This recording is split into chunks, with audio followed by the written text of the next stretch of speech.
नमस्कार मित्रांनो. काल नारळ फोडले होते, त्यात गुळ घालून बरेच नारळ जे आहेत ते ओले निघाले. तर मग आरतीने आज गुळ घालून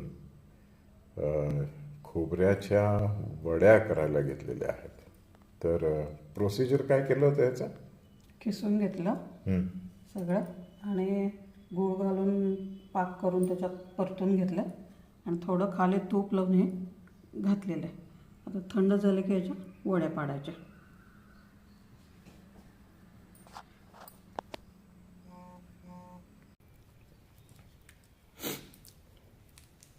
तर आता या वड्या ज्या आहेत त्या कट करून घ्यायचं चाललं आहे मित्रांनो. एकदा असं करून परत असं करावं लागतं, घट्ट होऊन बसतं. तरी सगळ्या प्रोसिजरला किती वेळ लागला तुला? एक तासभर तरी लागलं हे सगळं करून थंड होऊन हे वड्या पडेपर्यंत.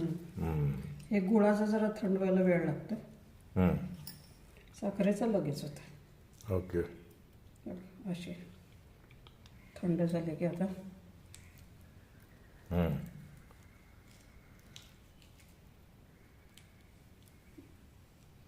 अजून तरी खाली जरा गरम लागायलाच लागला. अजून जरा वेळ पाहिजे. काढ पण झालं.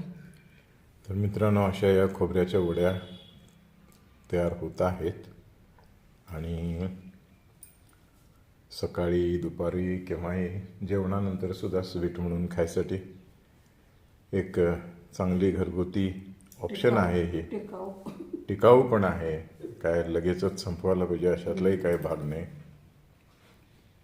आणि मुख्य म्हणजे हेल्दी आहे, कारण याच्यामध्ये कसलीही केमिकल्स वरून जास्तीची घातलेली नाही आहेत. त्या गुळ तयार करताना जे काय घातलं होतं असेल तेवढंच, बाकी आपण कसलंही प्रिझर्वेटिव्ह किंवा केमिकल ह्याच्यामध्ये वापरलेलं नाही. तर अशाच इंटरेस्टिंग रेसिपी अधूनमधून बघण्यासाठी आमच्या चॅनलला सबस्क्राईब करा, लाईक करा, शेअर करा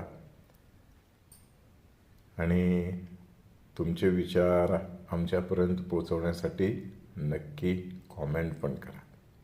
धन्यवाद मित्रांनो.